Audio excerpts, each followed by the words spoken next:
क्या आपने कभी सोचा है कि मरने के बाद असल में क्या होता है?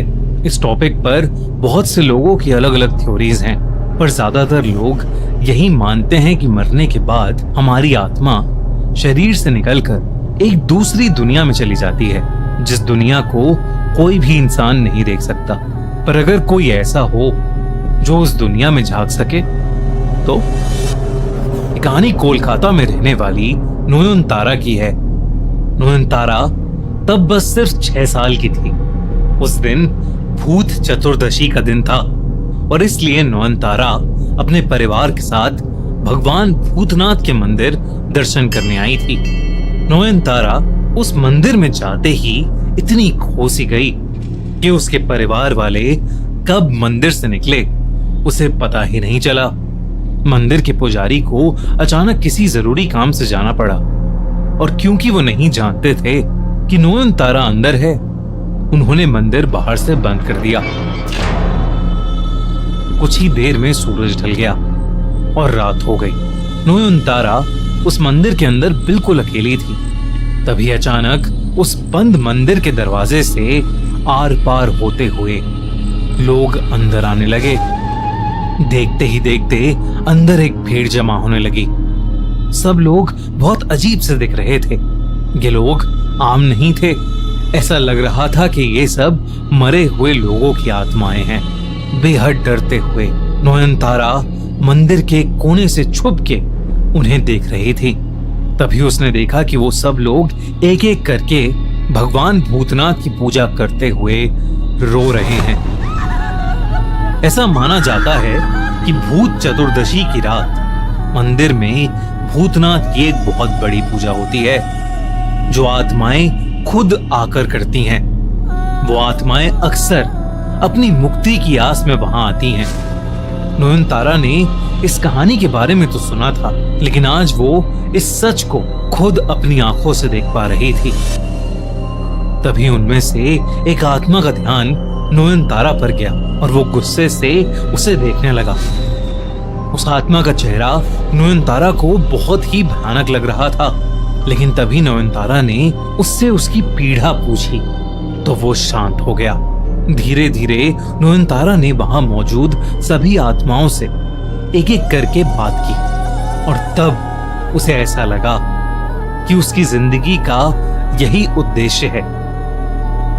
उसने अपना आत्माओं को देखना और उनसे बात करना भगवान भूतनाथ का एक वरदान माना। जैसे जैसे वो बड़ी होती गई, उसने अपनी इस शक्ति को मरे हुए लोगों की आत्माओं को मुक्ति दिलवाने में लगा दिया। पर उसकी इस शक्तियों ने उसे समाज से बहुत दूर कर दिया।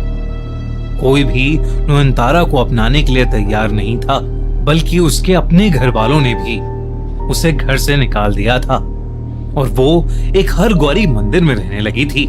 एक दिन उसी हरगौरी मंदिर में ललिता सेनगुप्ता अपने बेटे सूरजो सेनगुप्ता को लेकर आई। सूरजो को देखते ही नयनतारा को कुछ महसूस हुआ।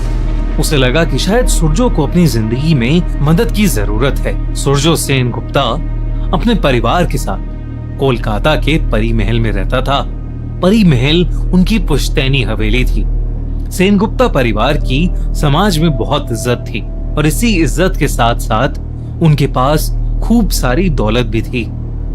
पर उनकी उस पुश्तैनी हवेली परी महल में कई राज छुपे थे। एक रात सूरजो को सोने में थोड़ी तकलीफ हो रही थी। वो कई घंटों से बस करवटें बदल रहा था। उसे एक सपना आया कि कोई औरत शादी की लाल साड़ी पहने उसके ऊपर बैठी है और उसका गला दबा रही है। लेकिन घबराहट के मारे जैसे ही उसने आंख खोली, वहां कोई नहीं था। तभी सूरजो को कुछ ऐसा नजर आया जिससे उसकी रूह कांप उठी। बेडरूम के दरवाजे पर उसे एक औरत शादी की साड़ी पहने खड़ी दिखी। वो बेडरूम से निकलकर बाहर जाने लगी।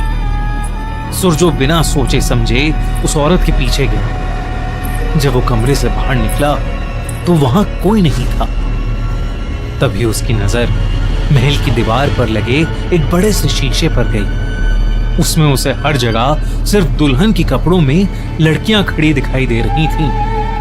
ऐसा लग रहा था जैसे वो सब वहां खड़ी लाशें हों, पर ये सब सिर्फ शीशे में दिख रहा था। असल में वहां कोई नहीं था।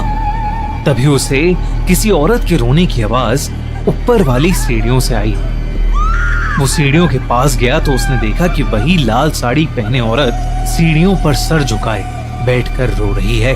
वो और पास गया तो उसे उस लड़की के पैर दिखे जिन पर मेहंदी लगी थी, मानो किसी दुल्हन के हों। इससे पहले कि सुरजो उससे कुछ पूछता, उसकी आंखों के सामने वो पैर उल्टे हो गए और तभी उस लड़की ने सुरजो को घूर कर देखा। सुरजो उसका चेहरा देखकर सुन पड़ गया था, क्योंकि वो और कोई नहीं बल्कि उसकी मरी हुई मंगेतर शाओली थी। ये देखकर सुरजो अपनी नींद से उठ गया। वो असल में एक बहुत बुरा सपना देख रहा था। उस दिन के बाद से सुरजो को ऐसे ही बुरे सपने आने लगे थे। इसीलिए सुरजो को हर गौरी का आशीर्वाद दिलवाने के लिए सुरजो की माँ ललिता उसे पास के एक हर गौरी मंदिर ले गईं और उसी मंदिर में उनकी मुलाकात नयनतारा से हुई। ललिता ने नयनतारा को देखते ही समझ लिया था कि सुरजो की जिंदगी को ये लड़की ही बदल सकती है। इसलिए उसने नयनतारा और सुरजो की शादी करवाने का फैसला किया। शादी के बाद सुरजो नयनतारा को परी महल में ले आया था, लेकिन नयनतारा को जरा सा भी अंदाजा नहीं था कि परी महल में कितने सारे साए और कितने सारे राज उसका इंतजार कर रहे हैं। पर परी महल में भी उन सायों को ये नहीं पता था कि नयनतारा कोई मामूली लड़की नहीं है। नयनतारा सुरजो से शादी करके बहुत खुश थी, पर सुरजो ऐसा महसूस नहीं करता था।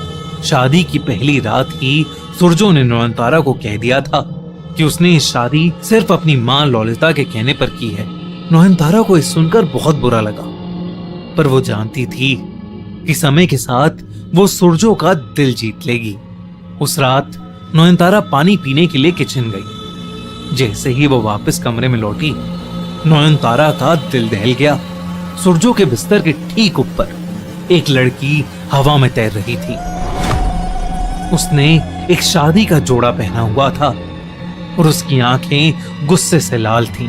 नयनतारा ने उसे देखते ही कहा, कौन हो तुम? मेरे पति से दूर हो जाओ।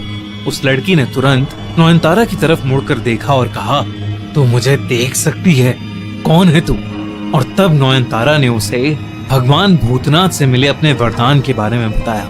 नयनतारा की सच्चाई सुनकर उस लड़की की लाल आंखें शांत हो गईं और वो रोने लगी।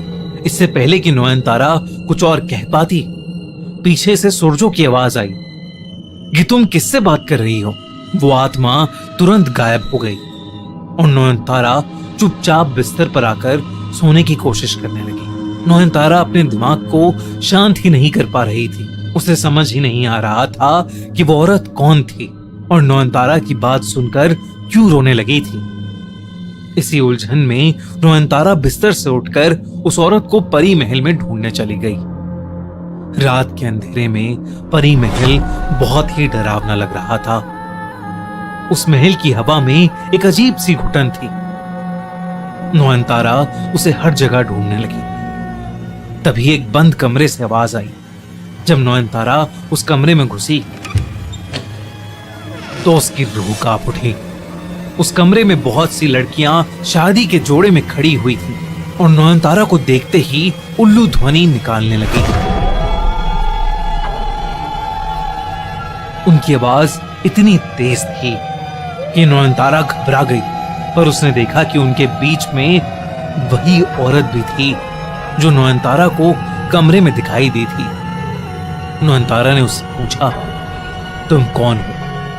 उस औरत ने जो जवाब दिया वो नयनतारा ने सपने में भी नहीं सोचा था। उसने बताया कि मरने से पहले उसकी शादी सुरजो से होने वाली थी, पर शादी से पहले ही सुरजो ने उसे जान से मार दिया। उसने कहा कि उसे मुक्ति तभी मिलेगी जब वो अपनी मौत का बदला सुरजो को मार कर लेगी और नयनतारा को उसकी मदद करनी होगी। उसने ये भी बताया कि परी महल में बहुत सारे राज छुपे हैं। जो जैसा दिखता है वो वैसा है नहीं। तो आखिर अब नयनतारा क्या करे? तो क्या वो उस आत्मा को मुक्ति दिलाएगी या अपने सुहाग की रक्षा करेगी? क्या है आखिर परी महल का राज? और क्या सच में सुरजो ने अपनी होने वाली पत्नी को जान से मारा था? ये सब कुछ जानने के लिए